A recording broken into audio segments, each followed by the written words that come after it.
นี่พอดีงามเลยเนาะเพิ่นคักพี่น้องเอ้ยไปค่า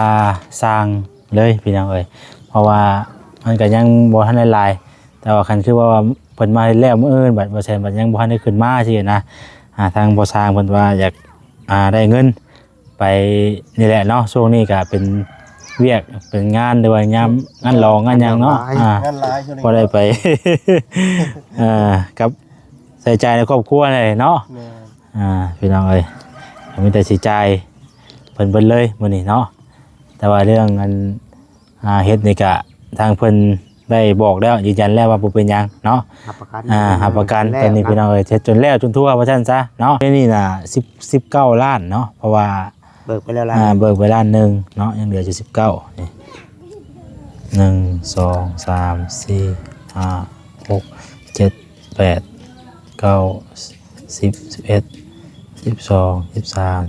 14 15 16 17 18 19นี่เนาะเงินจำนวนนี้ก็เป็นเงินของทางแม่เพชรและก็ครับทางเอ้ยจุลี่พี่น้องเนาะที่สมทบกันเข้ามา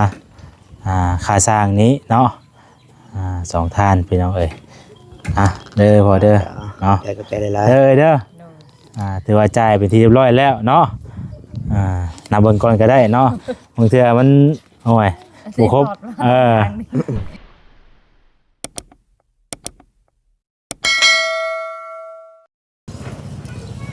พี่น้องเอ้ยเปิดภาพมามื้อนี้ก็อยู่หน้าบ้านเฮือนซ่านของทางเอื้อยนวลพี่น้องเอ้ยเพื่อมาฮอดจนค่ำเนาะเกือบค่ำพี่น้องเอ้ยพอดีเมื่อเช้านี่ก็แล่นลงไปเอาผ้ากระจาดอยู่บ้านป้านั่นพี่น้องเอ้ยนะบ้านป้าอย่างน่าป้าวอนเนาะหรือว่าเป็นตู้วอนพี่น้องเอ้ย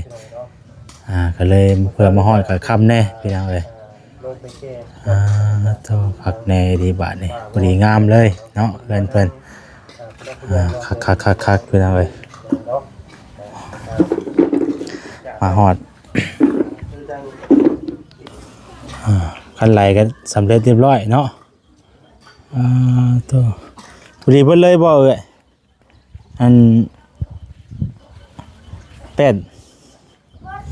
รีพ่อบ่บ่ฮอดเทิงผู้ชำเนาะ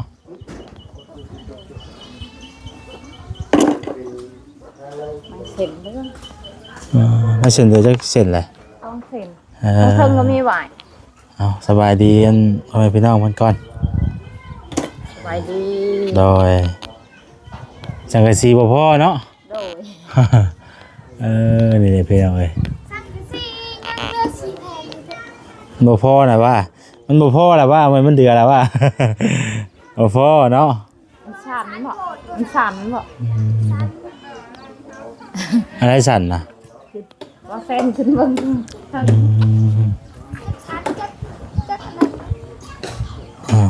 ยังเศษหนึ่งใหม่นี่เนาะไม่เศษใหญ่เอากับตัวนั้นเนาะเก็บท่อนใจกันไว้บ่ได้เก็บเป็นท่อนไว้ย่างนะไอ้สังสีมันสั่นบ่ไปขึ้นไปก่อนไปทางไป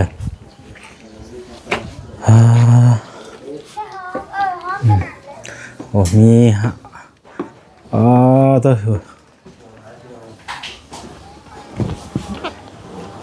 จะต้องดูได้ยามเลยเนาะโดยเป็นไรครับบ่สบายดี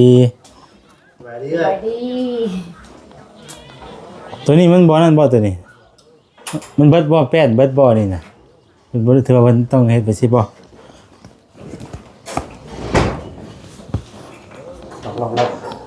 มาเบิ่งก่อนเบิ่งแป้นก่อนจะพออยู่บ่เดืออยู่บ่แป้นบ่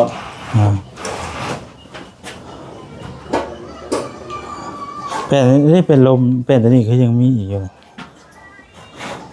ยัง2แผ่นมัน2แผ่นเนาะ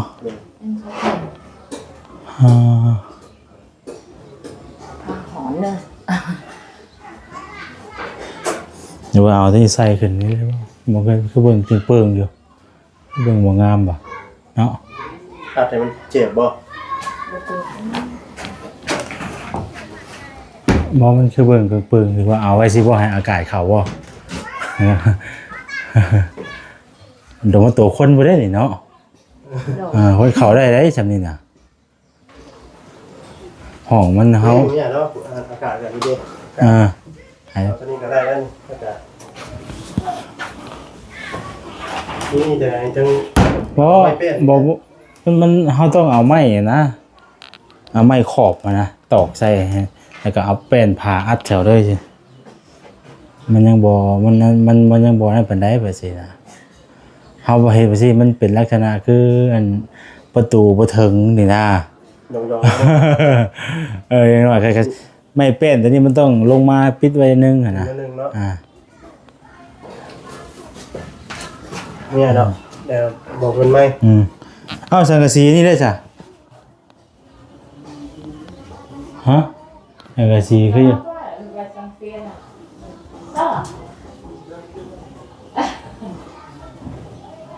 แล้วเจอ ยังบอกว่าซีเรียสเนาะ มาเป็นบาสร้างไปให้แล้วนะปัดเลยเด้อ โดย ปัดกวดให้มันแปลนให้มันเศษไม้เศษตอกเด้อ โดย ให้มันแปลนอย่างนั้นนะ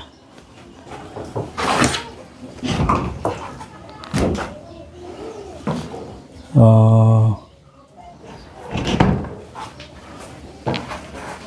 กวง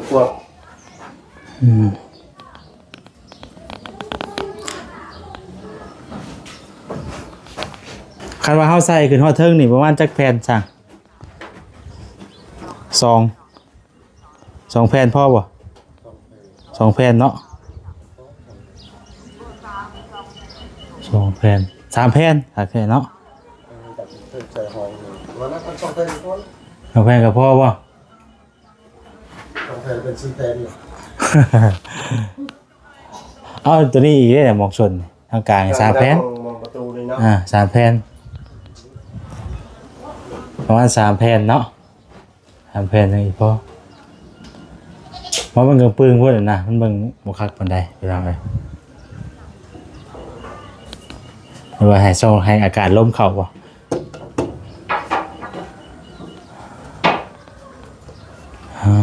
เนาะ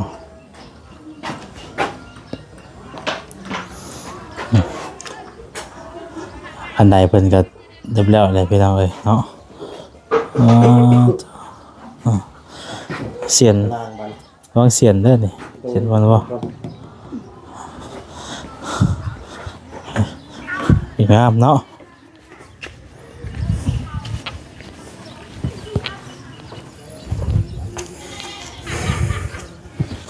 ประมาณ3แผ่นนะเอา3แผ่น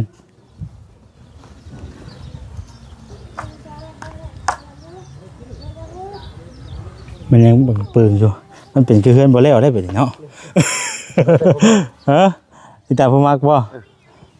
ว่าจะได้บ่แซ่มั แต่ น ลมมันแค่อัดมันนั่นกับลมบ่เข้าเลยเลย อ่า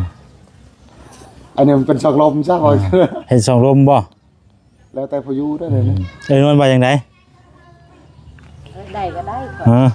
บ่เป็นหยังบ่ โดย บ่ฮะ ลมเข้าแน่นอนหนึ่ง ลมเข้าอยู่ คนบ่พระอยู่แล้ว บ่ลมเข้าอยู่แต่ว่าเรื่องอัน เรื่อง บอกเส้น บ่เรื่องแต่ว่ามันอยู่เรื่องลมแต่ว่าคนก็ว่าเรื่องความปลอดภัยบ่ได้มีไดมีประตูก็บ่ได้มีความหมายเด้น่ะ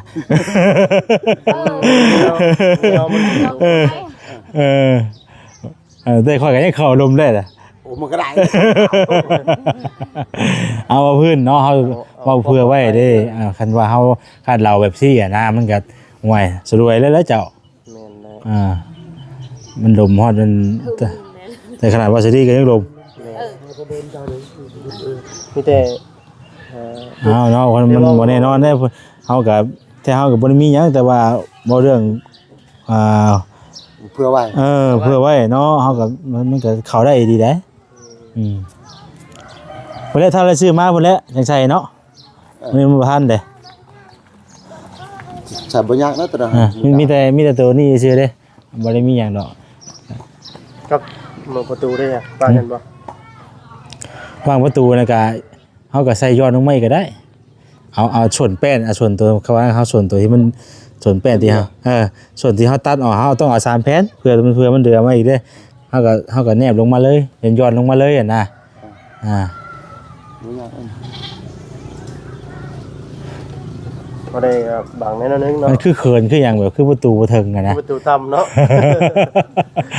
ยัง ว่ามันเป็นเขาต้องเห็นไปคือโปงเยี่ยมนี้มันจังเข้าเพราะว่าชุกชวนกับงามประตูเพียงมันมาติมองนี่แหละมองประตูนี่กับมันคือมันนั่นแหละไอ้กับมันมองอันดานี่มันนั่นนะมันแป้นบ่พอ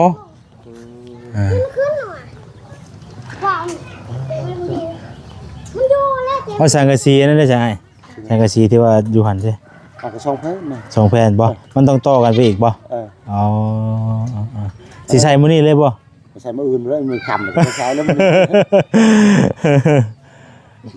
มันซื้อมาอย่าง4แผ่นน่ะพอแล้วเลยพอเลย บ่เอาตัวเอาอยู่ในนี่แหละนี่สังกะสีตัวนี้แหละมัน8ฟุตเพราะว่าสังกะสีอยู่ในนี่17แผ่นแต่ว่าเอามาใส่อยู่นี่ให้มันพอรถเพราะว่านี่สังกะสีตัวนี้เนี่ยสิเอามาให้ทางพอรอนเพิ่นนี่กับผ้ากระตาดนี่นะเอาไว้เพิ่นใส่แอมเพื่อนเพิ่นแต่ว่าเอาสังกะสีอยู่นี่น่ะ4แผ่นเอาให้มันพออยู่นี่เลย4แผ่นกับผ้ากระตาดหัน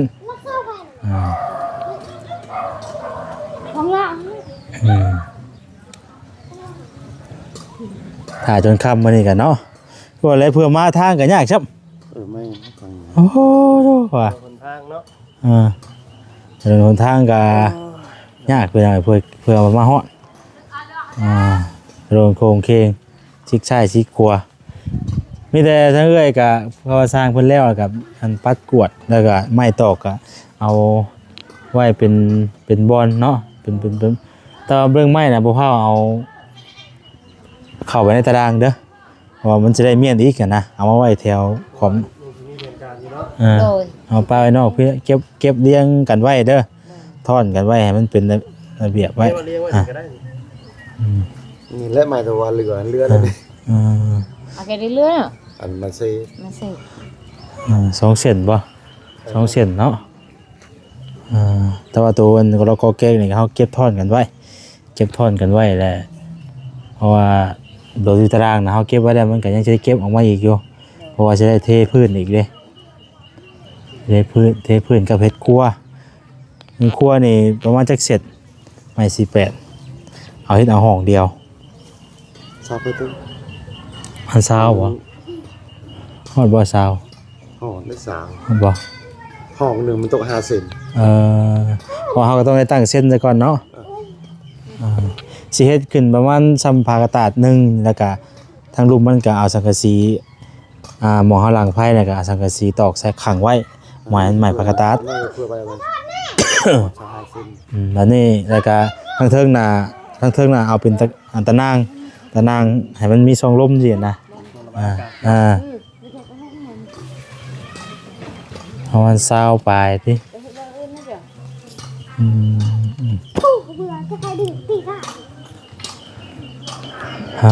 งามพี่น้องเนาะเพิ่นใส่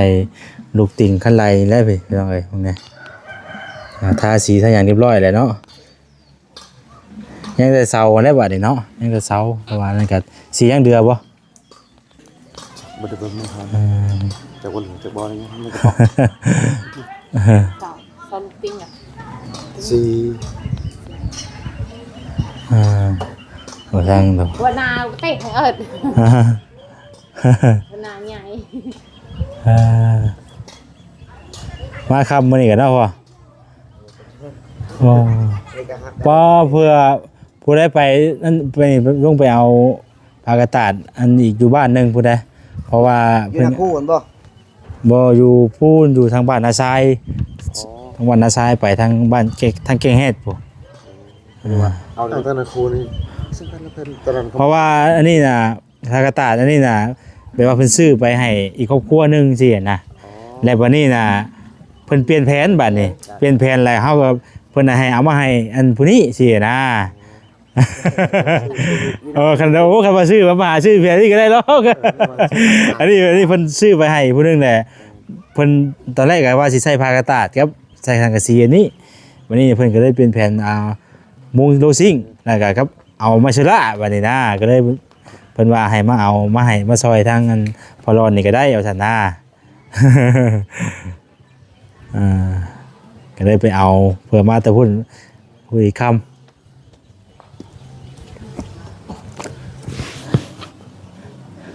3 แผ่นเนาะบ่ถ้าว่าซื้อ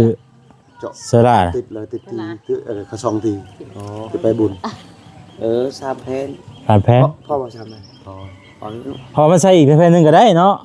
เฮาใส่อีกแผ่นหนึงมันก็แบบว่า หลอด โป๊ะมันก็รอดบ่ได้แล้วสินะครับบ่ต้องใส่จำขนาดนั้นพี่ถ้าใส่อีกแผ่นหนึงมันพอเลยพอดีให้มันเดือดปองซ้ำนี่ก็โอเคแล้วนี่ถือว่ามันสิยังเดือดน้อยกว่านี้อยู่ใส่ปองนึงใส่อีกแผ่นหนึงน่ะวันนี้ตัวนี้เฮาก็ใส่ทดลงมาอีกหน่อยนึงให้มันเดือดมินๆแน่สินะว่ามันจังแบบว่าปลอดภัยเวลาเฮาไปหันไปนี่มามันก็ครับว่ามันก็บ่คักบ่ได้แล้วไปเนาะฉันล็อกไปแล้วเราก็แจไว้แล้วว่าซั่นเนาะผู้หวยมันบ่ได้เนาะจักมีบ่มีแล้ว จักมีบ่มีแล้ว เข้าหาเพิ่นก่อนแล้ว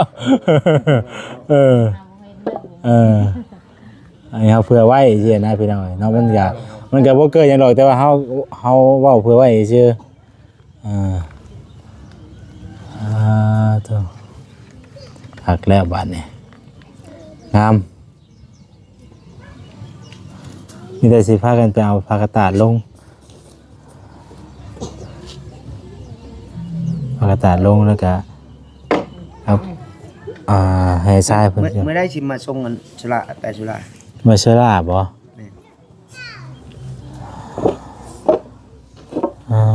มาเชอรามื้อนี้สิได้นั่นอยู่บ่มื้อนี้เนาะ เพราะคันมีเวลาว่างให้มาส่งเสร็จให้มันแล้วไว้ มื้อนี้จะจังโมงได้2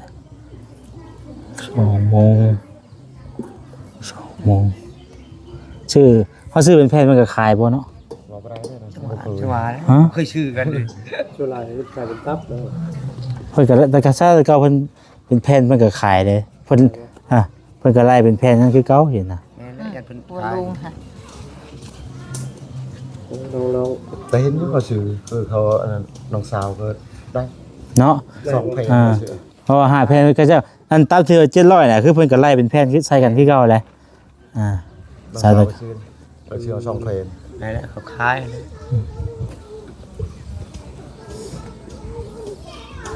เนาะพี่น้องเอ้ย โปนกระเทือน เอ เนาะ ก็ยังสิได้มานั่นอยู่ดอกพ่อยเพราะว่าก็สิได้มานั่นอยู่แต่ว่ามื้อนี่ยังบ่แน่ใจนะว่าสิได้มาบ่นะ ว่ามื้ออื่นเฮาสิลงบักซองก่อน มื้อบ่ บ่ได้เฮ็ด มากอ่ะบ่อยากดอกเจ้าอยู่เขาเฮ็ดวันนี้เฮาบ่ได้อยู่ครับ ไปเฮ็ดอยู่แล้วมุงอยู่แล้วมาแล้วในมื้ออื่นเฮ็ดให้มันแล้วนั่นน่ะ แต่ว่าเฮามุงหัดมื้อเนาะตัวนี้ก็ถ้าบ่เซ็นมาเวียกับทางพ่อเพิ่นก็สิซื้อเข้ามาเลยนะคันเฮาสิกลับไปกลับมาก็มันพวกกระเทินน่ะนะมันบ่ได้ วันนี้เฮาบ่ได้อยู่ไปนาบง มันก็ยังบ่ได้ฟ้าวปานใดดอกแต่ว่าฟ้าวทางสร้างได้ฟ้าวเนาะ ฟ้าวก็ก็บ่นั่นดอกมัน3 แผ่นนึงเนาะ บ่พาด้านนั้นน่ะทำไมจ่ายเงินนึงก็บ่พาด้านเลย ก็จะได้เงินก็มันนะครับเพราะว่าช่วงนี้มัน ได้เงิน ดองมันหลาย เงินตอนนั้นจะจบไว้เสียมือแล้วแต่เอาไปได้เงินเงินอีกแล้วเอาเขาเด้อสั่นซะ เห็นแล้วเฮาวันนี้ก็ เป็นตัวใด 2 บอล3 บอลปุ๊อยู่นาบงนี่บุญแจกเล่นไปนาบงนี่ลงมาที่ผู้จนเมาเอาเบียร์เขาโอ้ว่ะใครอยู่เมียไปนำกับเมียไปนำหรือเปล่ายันปานนี้ยังพันลงครับจะไปได้หรือบ่ เมื่อวานนี่ข่อยยังซองวันก็ มีแต่ครับว่าอันเฮาก็จ่ายครับว่านั่นก็บ่พอใจเบิด ก็ได้ ใจหมดเลยไปยังมันกระเทินแล้วให้ใจหมดรถอันเรื่องตัวนี้หัน เรื่องตัวนี้เขารับประกันอยู่แล้วเรื่องตัวนี้ มันเป็นยังว่า ว่ารับประกัน À. อยู่เฮาเองนี่เฮารับดอก เคลื่อนบานกันนั่นเลยเคลื่อนเราก็อยู่นะฮะ เอารถลาโอ้ย เอาได้ว่าเป็นกันเลยเนาะ ซับนี่แหละเขาเขายังว่าทันเฮ็ดจังซี่แม่ทันเครื่องมาด้วยบ่ฮอดมือ มันก็สร้างมาแล้วเลยนี่เนาะ เล่นจำนี้เลย มันสร้างมาแล้วเลยเนาะ เอาประกันเนาะ เอาง่ายคือทางสร้างเพิ่นอยากได้เงินแล้วตอนนี้น่ะพี่น้องเอ้ยเนาะ ยังแผ่น2แผ่นนะครับอันเป็นยังเป็นไปแล้ว บ่เป็นหยังพี่น้องเอ้ยเนาะก็ว่านั่นก็สิจ่ายเงินจ่ายค่าเพิ่นเบิดเลยนั่นแหละแล้วก็เฮาซื้อเครื่องมาแล้วก็จัง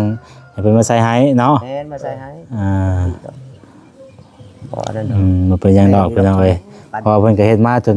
ขนาดนี้เลยเด้เนาะบ่เขาจ่ายครึ่งนึงเอาสิแบ่งกัน เฮ้ยมันกระ พอดีแบ่งง่ายอีกเด้เนาะ พอดีมันอันนั้นน่ะ เป็นหยังเนาะก็เว้ากับในบ้านยังหยังเพิ่นเองอยู่พี่น้องเอ้ยเนาะมันก็บ่มีปัญหาหยังดอก กันดอกกันดอกเด้อ เพราะว่ามีแต่ว่าเฮาซื้อเครื่องมาตอนใดก็จังมาใช้เนาะ สาย คันคือว่าคันคือว่าเบิ่งก่อนพี่น้องเอ้ยบางเทื่อผู้ใหญ่เพิ่นว่าเอาไปเลยบ่ใช้ก็ย่าก็แล้วไปเลยหากทราบว่าแสนว่านี่ก็มันก็อยากใช้อยู่แหละเนาะมันก็เป็นคือแบบคือบ่แล้วอะนะคือเป็นเครื่องปึงอยู่เนาะ แม่นมันจะห่างแน่แหละ เอาเข้าได้น่ะเกินรอดปอบเขาได้หา หลอดเข้าไปได้กันไปบ่อยากกระทำกันนะ เนาะว่าแต่ว่ามันก็เฮาเผื่อไว้เนาะจักมีบ่มีแต่ว่าเฮาก็เผื่อไว้ก่อนเนาะ มีดอกในบ้านแต่ว่าเฮาเผื่อเมียนตอนนั้น เอาเนาะบ่แน่นอนเด้สมมุติว่าเฮือนเฮาเองน่าจะเฮาสิเฮ็ดบ่ใช่แบบสิเนาะเอาสิโอ้บ่ได้เด้เพราะว่าจักวิกับหวยบ่อยากได้ปึ้งอยู่สิ เอาแผ่นเอามามื้อใดก็ได้มาตอกใส่หมอดสมุง แม่นแหละเป็นอะไรงามบัดนี้บัดตัวนี้ได้ใช่ป่ะสีอันเสาวันนี้เด้บ่ท่าให้บ่ตัวนี้สีเสาวันนี้ ก็ได้ชีหมด เด้อฮะยังอยู่บ่ จักบ่จักน้ำเขาถ่า จักเขาตาสีอะไรคันเลือกอ่ะบ่พอดอกเดียวนักเบิ่ง เดี๋ยวสิไปชั้นเบิ่ง ในเฮือนนั่นแหละสิ บ่ครับว่ามันยังเดือกะท่าสิท่าเสายังก็เลยนะ บ่ยากเนาะ พอท่าไปเบิ่เลยให้มันเบิ่เลยสินะ แม่น ไปมื้อนั่นเขาถ่าไป มันคือว่ามันยังเดืออยู่เฮาก็เป็นส่วนเป็นเสาแตวนี่แหละเฮาก็ท่าให้มันเบิ่เลย ก็เลือกกับบ่หลายเฮาเบิ่งมื้อนั้นมื้อเขาทามื้อนั้นประตูก็ยังน้อยเดียวนึงก็เฮาบ่ได้เบิ่งได้พวกทาสีก็ต่างหากมอบให้เขากับแม่เอา เพราะว่ามื้อนี้ทางบ่ใช่ก็บ่มั่นใจปานใดนะว่าสิได้มาบ่นะเฮาก็ไปทางนั้นแน่ทางนี้แน่แหละทางนั้นทางนี้แน่สินะ แม่น ก็ บ่เป็นหยัง เพราะว่าเพื่อสิมาทั้งพี่กับคือว่าอะไรเพื่อสิฮอดก็สิได้พี่น้องเอ้ยมันก็คือว่าอะไรว่ามาแล้วแหละเนาะเฮือนก็ได้ เอาบ่ได้อยู่มื้อเฮาสิลงซองนะ บ่ไปปักซองบ่ แม่น บ่อยู่บ่ยากเราบ่อยู่ เฮาบ่อยู่กับบ่ยากก็อยู่นี่เขาเฮ็ดแล้วแหละเดี๋ยวบ่หลายเด้เอาแม่นที่เขาเฮ็ดบ่เป็นยังมันผิดอยู่นะ อันนี้มัน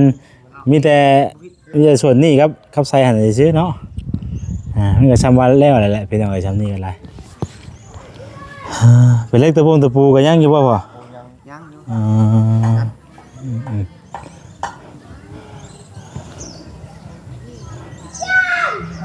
พักพี่น้องเอ้ยเนี่ยตึงๆบัดนี้เนาะเฮาใส่คันใดเข้าไปแล้วมันครึ่งใบเนาะ ใส่กันไดแล้วมัน ขึ้นดาวเลยขึ้นดาวแล้วยังโยกได้เฮือนกันเลยอันนี้ขึ้นบ่ตี ปกติเขาเป็นแต่เป็นครบเลย เฮาก้อยปูนไปก้อยปูนให้ว่าในจักหน่อยนึงสิเอามาแต้มใช่นี่แต้มสมองเพิ่นนี่ก็บ่สิเอามารูปใช่แล้วก็พอได้เขียนชื่อเพิ่นใส่นะเราพูดก่อน ฮะ เราพูดก่อน จะได้คนก้อยป่ะจริงนี่ ก้อยนะเดียวนะก้อยบ่ลายแล้ว ก้อยประเทศเทลงเพื่อเท่าแล้วก็ล่ะก้อยสิโขก ก้อยคู่นั่นก็ได้บ่ได้ลายปานใดแล้วเอามือรูปเอาคือเตานี่โดดเอามือเขียนเอาบัดนี้ คอยพูดให้เพื่อนกัน บ่เราเคยบ่ เคย อันนั้นนึงเด้อบ่ลายปานใดก็ได้ดอกเอาซ้ำแบบว่าเฮานั่นนี่นะมันสินั่นสิบ่ล่ะเนาะได้อยู่เนาะว่าเฮาแบบแปลใช่เพราะว่ามันอ่อนแล้วก็เฮาก็เขียนหนังสือใช่เนาะ ขอช่วงไงเด้อ อืม โจตาชายก็ดี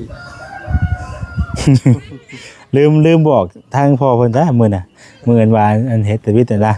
ถ้าว่าก็เขียนใส่ก็ได้ดอกเนาะ ก็บ่ได้ก่อยใหม่อีก บอกเราว่าจะเขียนใช้ได้ว่ามือได้เดือนนี้เกิดปีได้ว่า ก็วันที่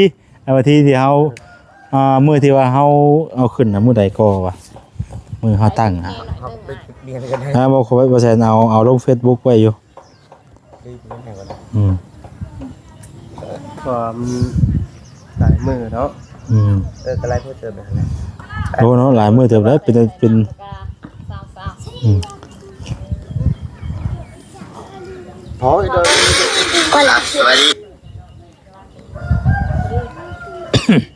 เอาสาพี่น้องเอ้ยเนาะเดี๋ยวทางบ่แซ่นก็สิหาจ่ายเงินพอสร้างเพิ่นก่อนเนาะก็เข้าใจเพิ่นอยู่ดอกพี่น้องเอ้ยช่วงนี้ก็ได้ เป็นรองเป็นบุญก็หลายเนาะค่าใช้จ่ายให้เพิ่นเลยอึ๊บก็ใส่กับถือไว้โดนได้พี่น้องก็ห่วยเนาะจังหน่อยเป็นโทษได้จังหน่อยนี่อย่าเป็นโทษได้มันเบิดก่อนเด้อ โทษแล้ว โอ้เราตับมึง มันก็ทรงเนี่ยน่ะจะหย่อไว้เลย เบาหย่องก็ได้บัด บ่หย่องไว้ไงไปเบิดกระเป๋าข่อยบัดนี่พุ่นน่ะ ทำไมที่ ทำไม มันอยู่ ทำไมบ่เนาะเห็นซื้อไว้อยู่ ลูกไปเลยลูกไปเลยติ๊กแล้วก็ไม่ยาก คือเตานี่แหละ ความน้ำลูกมันชุดนะตะเคียนจังอันน่ะ มันจังยาวแน่เนาะอ่า เขียนรายชื่อ มันบกคั่วแล้ววะเนาะเป็นอย่างนั้นเนาะไม่เคยแข่งเข้ากันเลยเนาะ ติดเลย เพราะว่าเขาชิดน้ำเลย 1 2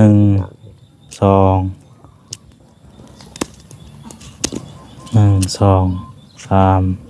4 5 6 7 8 9 10อ่านได้มันติดเดี๋ยวมันติดกันได้1 2 3 4 5 6 7 8 9 10 11 12 13 14 15 16 17 18 19โอเคพี่น้องเอ้ยเนาะโทษเป็นโคตรอยู่เนาะเอ้ยมาพี่อยู่มันนั่งอยู่นี่อยู่ให้เพิ่นเอาพูดร่วมกันพี่น้องเอ้ยเนาะเจ้าของเรือน เลยว่าใครชายคนใจแต่บ่หรือว่าจะได้บ่เนาะ มานั่งกัน ผู้นั่ง เอาพี่น้องเอ้ยเนาะมื้อนี้ก็สิได้จ่ายค่าสร้างเลยพี่น้องเอ้ยเพราะว่ามันก็ยังบ่ทันได้หลายแต่ว่าคันคือว่าเพิ่นมาแล้วมื้ออื่นบัดบ่แซ่นบัดยังบ่ทันได้ขึ้นมาสินะทางบ่สร้างเพิ่นว่าอยากได้เงินไปนี่แหละเนาะช่วงนี้ก็เป็นเวียกเป็นงานหรือว่างานรองงานหยังเนาะงานหลายช่วงนี้ บ่ได้ไป กับใส่ใจในครอบครัวเลยเนาะ แม่ พี่น้องเอ้ยมีแต่สิใจายเพิ่นเบิ่นเลยมื้อนี้เนาะแต่ว่าเรื่องอันเฮ็ดนี่ก็ทางเพิ่นได้บอกแล้วยืนยันแล้วว่าบ่เป็นหยังเนาะ หับประกัน หับประกันตอนนี้พี่น้องเอ้ยเฮ็ดจนแล้วจนทั่วว่าซั่นซะเนาะ กินแล้ว เพราะเพียงแต่ว่าเพิ่นอยาก มันยังเดือนน้อย ได้เงินก้อนว่าได้ซะมันก็บ่ได้ยังเหลือบ่หลายว่าซั่นซะซ้ำว่าแล้วแหละเนาะ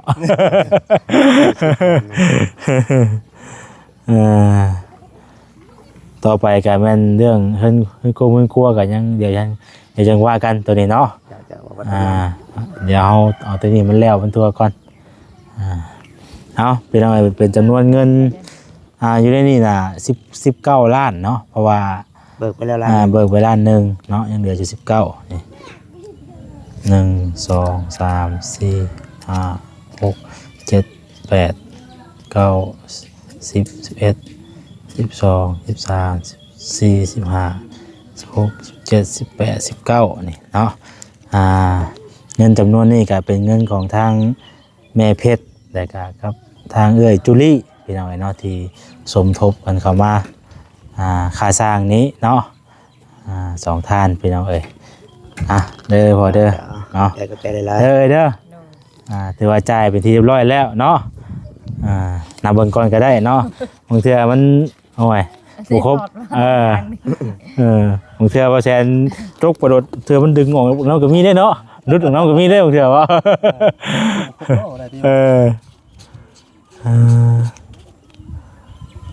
ทำใบหาชิปนี่แห้งผู้เด้อสำนึกผู้เด้อนี่ เดี๋ยว50คนเลย นี่ได้เป็นอะไรป้าโต อันนี้ใบใส่ตะกี้ใบ500เนาะไปเฮ็ดเงินปี้บอกว่าคือหลาย โตเบากระเป๋าย่องๆบาทนี่โอ้ยยังเป็นแท้บาทนี่จะหาใช้ได้มาใส่คอนทงไว้บาทนี่คน ตอนแรกเขาก็อุ่นใจไปแล้วเจ้าเลยนะ บาทนี่บูดเลย บ่อุ่นนะ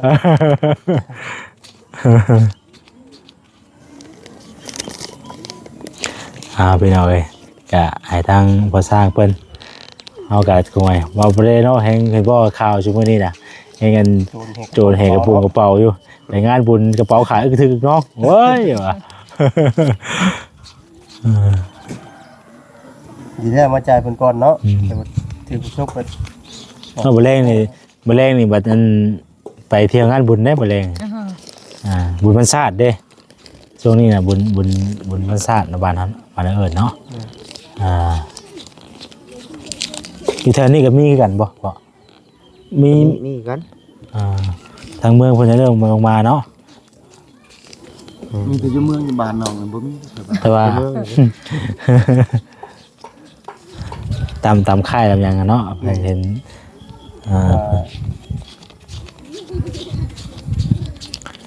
เป็นประจำปีอาจารย์ซะเนาะมีทุกปีต้องมี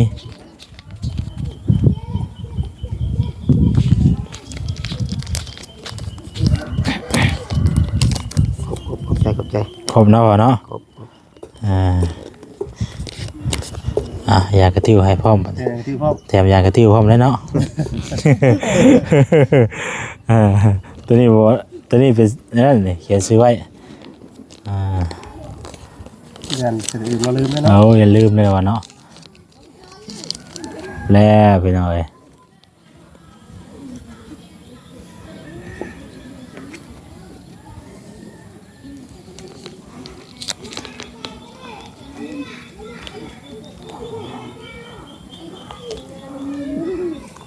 แล้วเพื่อสิได้เงินได้ชาญกัน ว่าแมลงนี่ เฮ้ย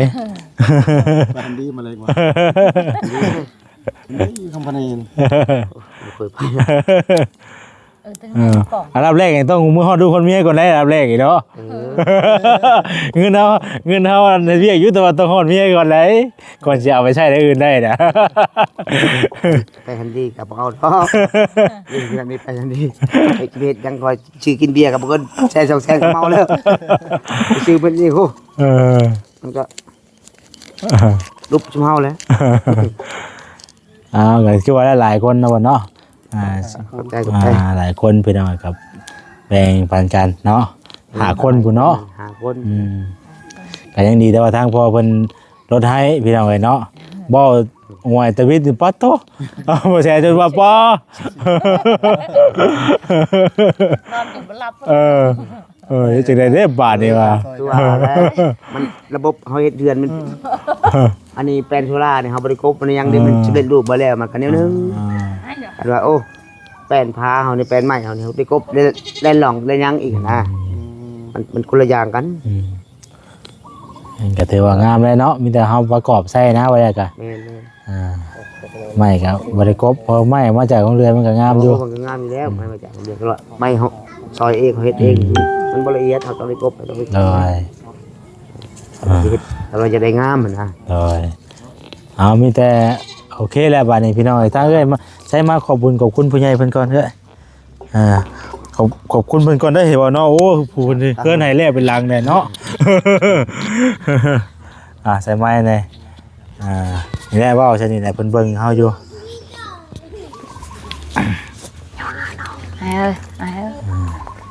ขอบคุณเพิ่นผู้ใหญ่พี่น้องเนาะที่ว่าเพิ่นเฮ็ดเพิ่นสร้างให้ช่วยเหลือเพิ่นหลัง หลักๆก็มีทั้งแม่เพชรกับเอื้อจุลี่เนาะ แต่ว่าอีกท่านผู้ใหญ่ท่านหนึงน่ะเพิ่นก็บ่ได้ประสงค์ออกนามเพิ่นก็สมทบสนำ3ล้านมื้อนั้นน่ะเนาะที่ว่าบ่สะดีกันมาสมทบมื้อนั้นเนาะ โดย ที่ บ้าน ก็มีแต่หลักๆก็คือไอ้เพชรกับไอ้จูลี่นะที่ว่านักชุดแหละพี่น้องเอ้ยจนแล้วจนทั่วพุ่นแล้วมันแล้วก็สิขึ้นสิอยู่สินอนเมื่อไหร่ก็เฮาจังแจ้งเพิ่มเติมอีกเนาะว่าเนาะ แม่น จะหามื้อหายามบ่ได้ มือหายามก่อน มื้อวัน ลูก ก่อน ลายดอกไก่2ตัว ตัวฮิตคล้องมันนะขึ้นเรือน อ๋อ ไก่2ตัวพอได้ขึ้นคล้องอะไร เฮาก็ ไก่ เฮ็ ฮิ ด ตคล้องปีนี้ ทั ทั น น เวลาโตเลยเพื่อไอ้น้องเขามา ไอ้น้องไล่ ว่าฮิตนะฮะฮิตมันไก่2ตัวแต่ว่าไอ้น้องลายน้องลายครับว่า อันน้อง อาจารย์อีตาหากตัวนั้นเนาะ ตัวนั้นต่างหาก ว่าตามที่ของบ้านเฮาก็ เออล่ะ ต้องมีแบบนี้เนาะ คำคูณขึ้นเรือนใหม่ มีหมออันข้างในบ่หมอสูตรอย่างข้างในบ่ หมอสูตรมีได้คันเอาหมอสูตรเนี่ยมัน มันก็อีกตามเฮา เงิน ขายเขาอีก ถ้าเฮาขึ้นไปธรรมดานี่นะว่าได้ ธรรมดาเนี่ยก็ ขึ้นเฮาแบบว่าแต่งขึ้นธรรมดาสินะบ่ มีแต่ขึ้นธรรมดาหมอสูตรมีแต่ว่าบ่เลิกขายอีกเสียเงินเสียคำอีก เฮาให้เพิ่นมาเฮาก็ต้องได้เพิ่นอีกเนาะ มันลดมันล่างเพิ่นอีก ใครจะซื้อทางบ้านนี่ บ่มีในบ้านนี่ มีแต่ไปเอาทางอื่นบ่ แม่นมีแต่ อ๋อ คนอื่น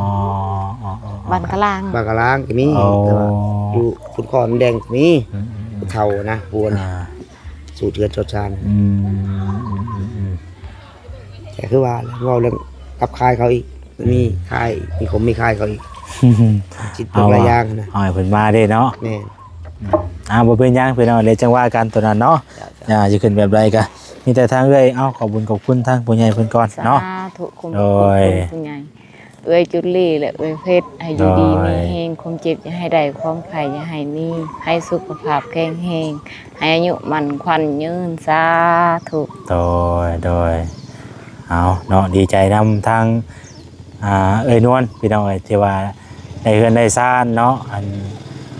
ใกล้จะสำเร็จนั่นแหละพี่น้องใกล้สิได้อยู่ได้เศร้าแล้วแหละบัดนี้เนาะอยู่กับลูกกับเต้าไปอันแรกบัดนี้มีแต่ฮักสมรักษาเอาเนาะเฮือนบัดนี้ผู้ใหญ่เพิ่นเฮ็ดเพิ่นสร้างให้แล้วพี่น้องเอ้ยถือว่า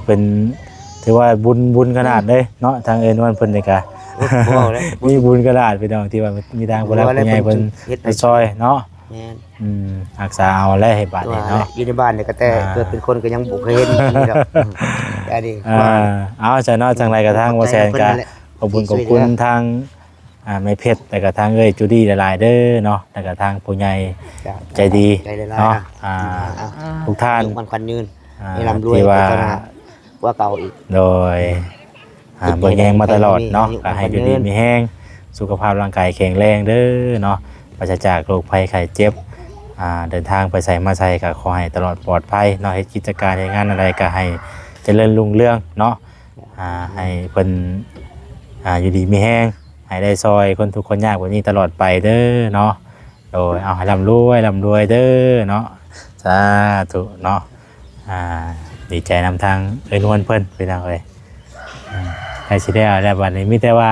แล้วตัวหลักๆนี่ก็เฮาสิเฮ็ดหยังเพิ่มเติมมันก็จังว่ากันอีกเทื่อนึงไปทางเลยเนาะเพราะว่าตัวนี้ยังสิเทพื้นอยู่ยังสิเทพื้นเรือนเพิ่นอยู่สร้างแฮทรายมาอีกอยู่ได้มื้อนี้ก็สร้างแฮสร้างทรายมาอย่างละเครื่องกับปูน10ซอบพอบ่ พอเนาะ บ่ฮอดว่า10ศอก แล้วว่าจะเพื่อไว้เอาแล้วเขาเก่านาแน่เพื่อไว้ดิเชื่อ10 สอบเพื่อไว้แหละแต่ว่ามัน จริงแล้ว10ศอกเอานานๆเลย คือว่ามันเขาก็มันให้มันออกอีกเสียนะมันออกสีกว้างๆก็แห้งดีเนาะ ประมาณ20เซนจับเสาจับเสาอยู่นะ แต่ว่ามันเพียงกับเสาอะไรก็อันก็อนาคตเนาะ มันก็บ่งามไปเลย มันอมเสาน้ำแน่สินะ แม่น สวยงาม ให้มันแน่นหนาหน่อย คำว่าให้ทั้งพอสร้างเฮ็ดนี่เท่าไรเรื่องคุมราคาลองว่าผมดู ก็จังว่าเฮาถามเอาเท่าไหร่บ่ คือว่าเทพื้นเนาะเทพื้นเนี่ยเทวัดเด้อนี่แหละเขาก็เอาออกห่างจากเสาแน่นะแล้วก็กับเฮ็ดครัว เฮ็ดครัว เฮ็ดครัวนี่แบบนี้ตามที่คุยกับผู้ใหญ่เพิ่นตอนแรกนะว่าสิบ่เอาผ้ากระตัดเนาะว่าสิเอาสังกะสีแหละและ เอาทางเทิงมันน่ะสังกะสีอ้อมแอมขึ้นมาว่าจักสูงเติบนะครึ่งนึงนี่แหละเอาอย่างละครึ่งว่าซั่นซะแล้วก็ทางเทิงน่ะเอาตะนางตอกใช้บัดให้มันเป็นช่องว่างที่นะ เด็ดเฮาเทพื้นเดี๋ยวมัดเล็กมันยังหรอ บ่ มี มีแต่เฮาเทธรรมดาทั่วไปแหละแต่ได้ก็ทำเขาบ่นะเพราะว่าหาลาดทั้งเกินกลัวทั้งยังแล้วเลยเขาว่าเฮ็ดได้เขา หาราด ทุกคนนั่นแหละเขาบ่เรียกเขาก็ตัดสินบ่ได้เพราะว่าเขาเป็นผู้เฮ็ดเด้ เดี๋ยวจังว่ากันอีกทีนึงตัวนี้เนาะ จ้า ก็ว่าสีนั่นก็บ่ต้องไปต่อเรากันอีกก้อนแรกพี่แล้วไงเนาะ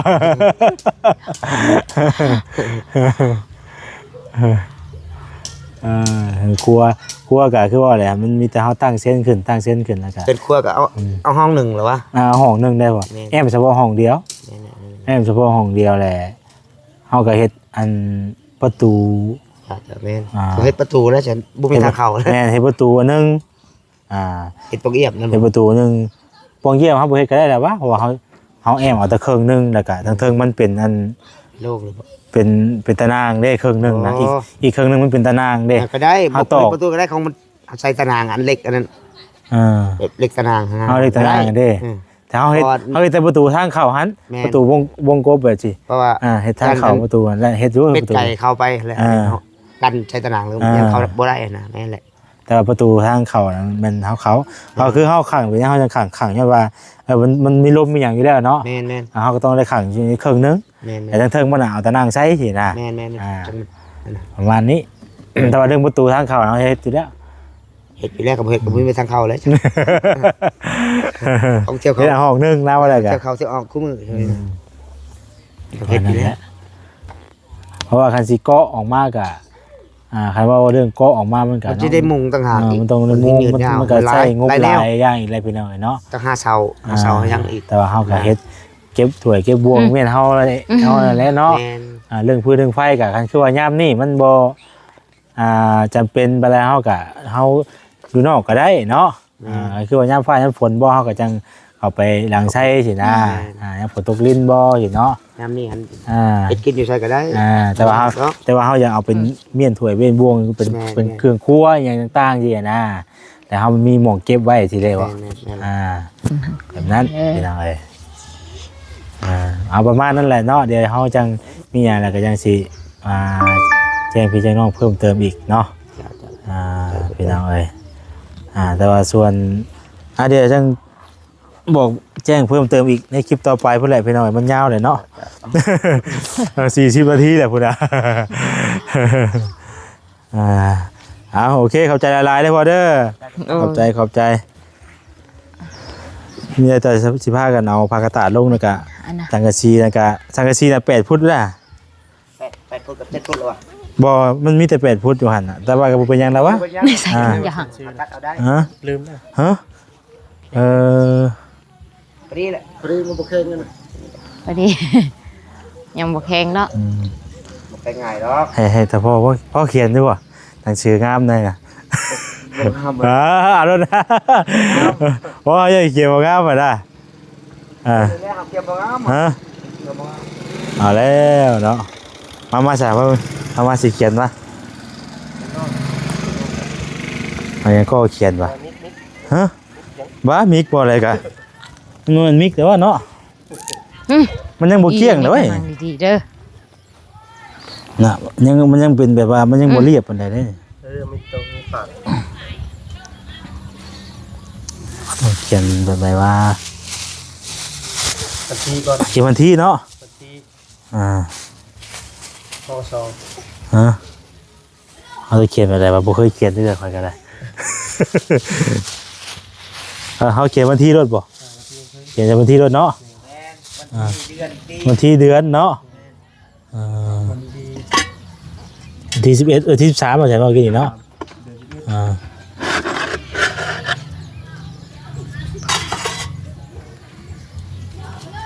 3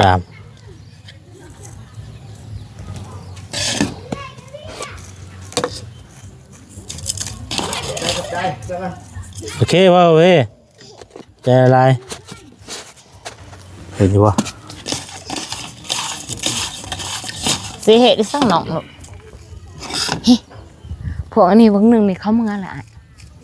ฮะให้มันไปเจียนะเว้ย 13นี่เนาะ จุดเนาะจุด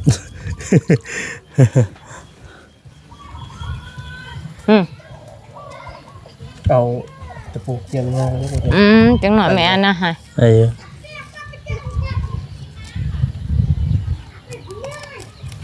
เขาเมื่อทางผุนเลยบ่เนี่ยจังหน่อยไม่เจีย เห็นอยู่บ่ จังหน่อยไม่เจีย เห็นสิเบ็ดได้ หน่อยมานี่ ได้อยู่แล้วเนาะเกิดอะไรขึ้นบ่เห็นวะ2025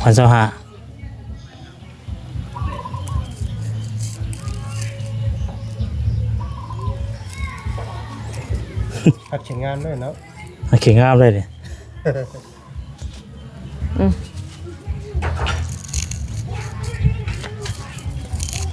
อ๋อซูม25ครับ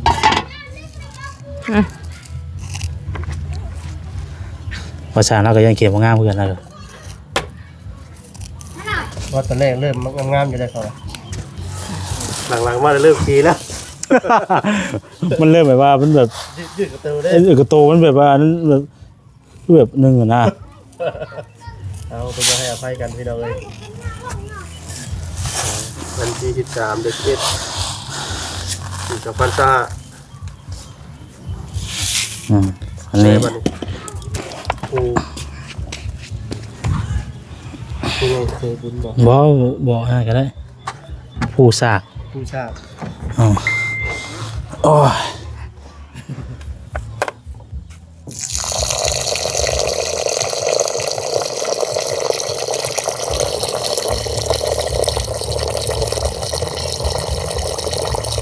ดูเป็นไงมาเต้น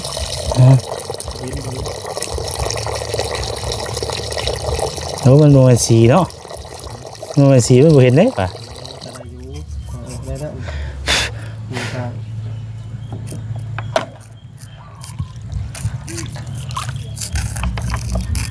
อย่างบางพวกจะรอเลย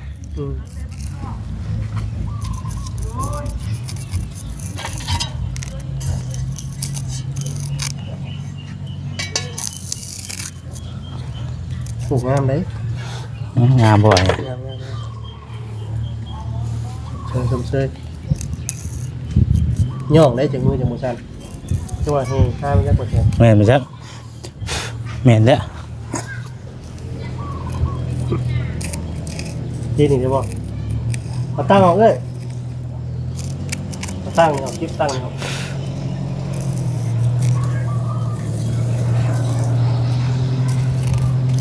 ทำมาแค่นี้ได้อยู่แล้วทำได้บ่นี่ได้บ่นี่เนี่ยนี่ ยังไม่หรอก ได้บ่โคลมบ่เอารถเราก่อนบ่เจ๊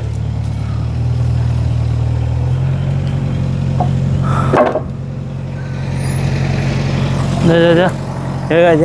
ยวก่อนบ่ เดี๋ยวไปแซงรถออกก่อนก็ได้เฮ้ยเขียนต่อ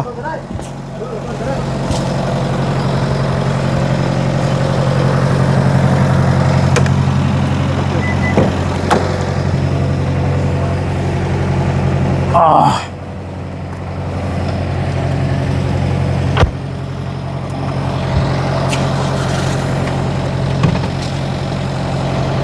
ขึ้นอยู่หุ่น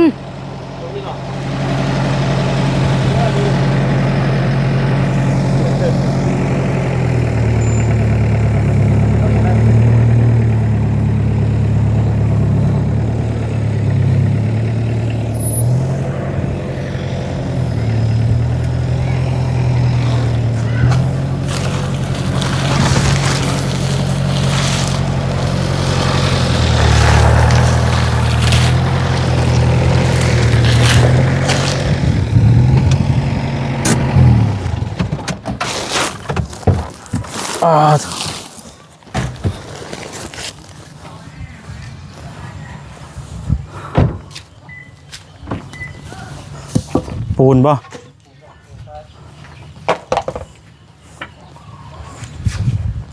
มาขอจะจบคลิปก่อนมันยาวเลยเอายังเอาอยู่บ่ ไปใส่ไปเอาเดี๋ยวเขาจังสิเข้าไปเขียนต่อเนาะตอนนี้ก็แห่ทรายเพิ่นมาเลยจบคลิปไว้สักนี้ก่อนติดตามวงในคลิปต่อไปเด้อพี่น้องเด้อเนาะเอาสำหรับที่นี้ลำลาไปก่อนดีๆแห้งเบิดจะคือทุกคนพี่น้องสบายดีเด้อพี่น้องเด้อ